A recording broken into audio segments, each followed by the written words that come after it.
See, when they asked me to do part 2 of Hera Fairy, I did not do part 2 because I thought this ends here.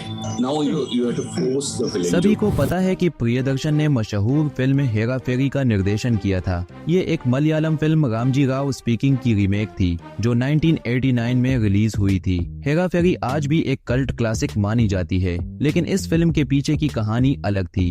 AG. Nadiadwala जो हेरा फेरी के निर्माता थे, उनके बेटे फिरोज नाडियाडवाला ने दावा किया कि प्रियदर्शन ने 3 घंटे 40 मिनट लंबी फिल्म बनाई थी, लेकिन वह बहुत डिप्रेसिंग थी और जब हेरा फेरी की एडिटिंग और डबिंग हो रही थी तब प्रियदर्शन उपलब्ध नहीं थे। असल में स्वर्गीय नीरज वोरा, जिन्होंने हेरा फेरी की पटकथा लिखी थी, उन्होंने इसे पूरा किया। उन्होंने डबिंग के दौरान कई सीन्स काट दिए, पंचलाइन जोड़ी और फिल्म को मजेदार बना दिया, जैसा कि हम आज देखते हैं। फिरोज नाडियाडवाला ने यह भी दावा किया कि प्रियदर्शन का व्यवहार बहुत समस्याजनक था। He was the director, but the entire credit, I would say 101%, for the final product of Hera Fairy should go only to Mr. Neeraj Vora, Akshay ji and Paresh. Priyadarshan, जिन्होंने माला माल वीकली, भागम भाग, भूल भुलैया जैसी फिल्में बनाई, अब कहाँ हैं? आइए जानते हैं प्रियदर्शन का इतिहास। प्रियदर्शन ने तिरुवनंतपुरम यूनिवर्सिटी कॉलेज से फिलॉसफी में मास्टर्स किया था। उसके बाद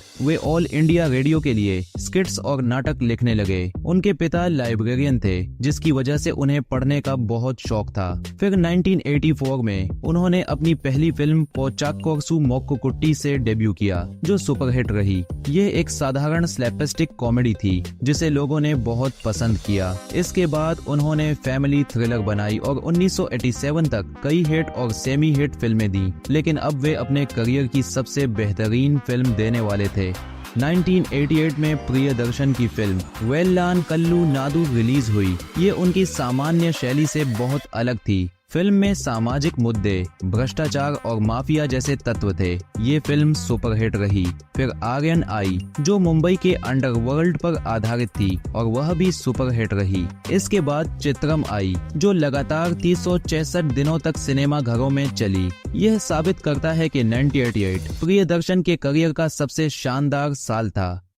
1999 में प्रियदर्शन ने तमिल सिनेमा में भी काम किया, लेकिन हिंदी सिनेमा में उन्होंने 1992 की फिल्म मुस्कुराहट से अपनी शुरुआत की, जो उनकी खुद की फिल्म किलोकम्मू की रीमेक थी।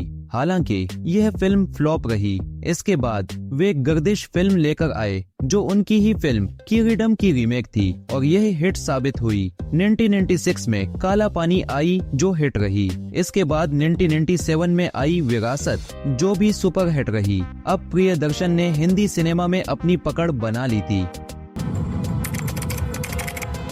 साल 2000 था जब हेरा फेरी रिलीज हुई। ये रामजी राव स्पीकिंग की रीमेक थी और तुरंत सुपरहिट बन गई। आज भी इसके मीम्स बनते हैं।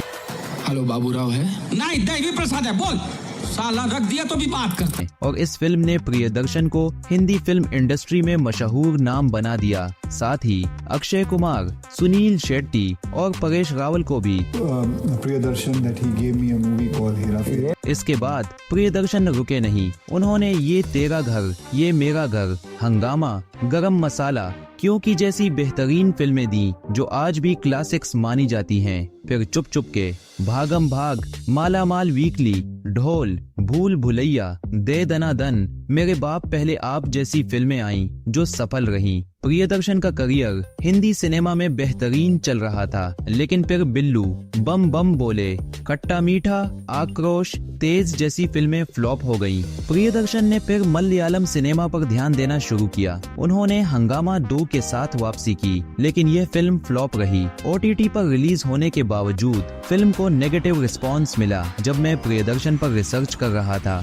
तो बार बार एक नाम सामने आ रहा था, महान नीरज वोरा। नीरज वोरा एक अभिनेता, निर्देशक और लेखक थे। उन्होंने भूल भुलैया, हलचल, हेरा फेरी, भागम भाग जैसी कई फिल्मों की स्क्रिप्ट लिखी। उन्होंने फिर हेरा फेरी को लिखा और निर्देशित भी किया, लेकिन 2016 में नीरज वोरा का हार्ट अटैक के कारण निधन हो गया। इससे इंडस्ट्री ने एक महान कलाकार खो दिया, खासकर प्रियदर्शन ने, क्योंकि जब भी प्रियदर्शन और नीरज वोरा साथ आए, उन्होंने बड़ी हिट्स दी, लेकिन जब प्रियदर्शन ने अकेले काम किया तो उनकी हिंदी फिल्मों में सफलता कम मिली। 2016 में प्रियदर्शन का तलाक हुआ, जिससे उनकी निजी जिंदगी में भी समस्याएं बढ़ गईं और उन्हें बड़ा मानसिक झटका लगा। प्रियदर्शन एक बार फिर बॉलीवुड में वापसी करने जा रहे हैं और इस बार वह एक हॉरर कॉमेडी फिल्म लेकर आ रहे हैं, जिसका नाम है भूत बंगला। इस फिल्म में अक्षय कुमार मुख्य भूमिका में नजर आएंगे। प्रियदर्शन और अक्षय कुमार की जोड़ी पहले भी हेरा फेरी,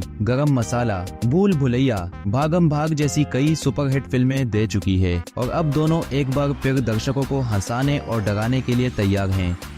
सूत्रों के मुताबिक भूत बंगला पूरी तरह से एक एंटरटेनिंग हॉरर कॉमेडी होगी, जिसमें अक्षय कुमार का वही कॉमिक अंदाज देखने को मिलेगा जो फैंस को बेहद पसंद है। प्रियदर्शन इस फिल्म के जरिए बॉलीवुड में एक शानदार वापसी करना चाहते हैं। पिछले कुछ वर्षों में प्रियदर्शन की हिंदी फिल्में बॉक्स ऑफिस पर उतनी सफल नहीं रही थी, लेकिन इस बार अक्षय कुमार और उनकी क्लासिक कॉमेडी स्टाइल के साथ ये फिल्म फिर से प्रियदर्शन को बॉलीवुड में टॉप डायरेक्टर्स की लिस्ट में ला सकती है। प्रियदर्शन का कहना है कि भूत बंगला में जबरदस्त पंचलाइन, हॉरर एलिमेंट्स और कॉमेडी का बेहतरीन मिश्रण होगा, जो इसे एक यूनिक फिल्म बनाएगा। क्या प्रियदर्शन और अक्षय कुमार की यह जोड़ी एक बार फिर बॉक्स ऑफिस पर धमाका करेगी? यह तो फिल्म रिलीज होने के बाद ही पता चलेगा, लेकिन इतना तय है कि प्रियदर्शन की वापसी के साथ बॉलीवुड में फिर से हंसी की गूंज सुनाई देने वाली है। आप इस फिल्म को लेकर कितने एक्साइटेड हैं? हमें कमेंट में बताइए और ऐसे ही मजेदार फिल्मी अपडेट्स के लिए AJ एक्सप्लेन्ड को सब्सक्राइब करना न भूलें।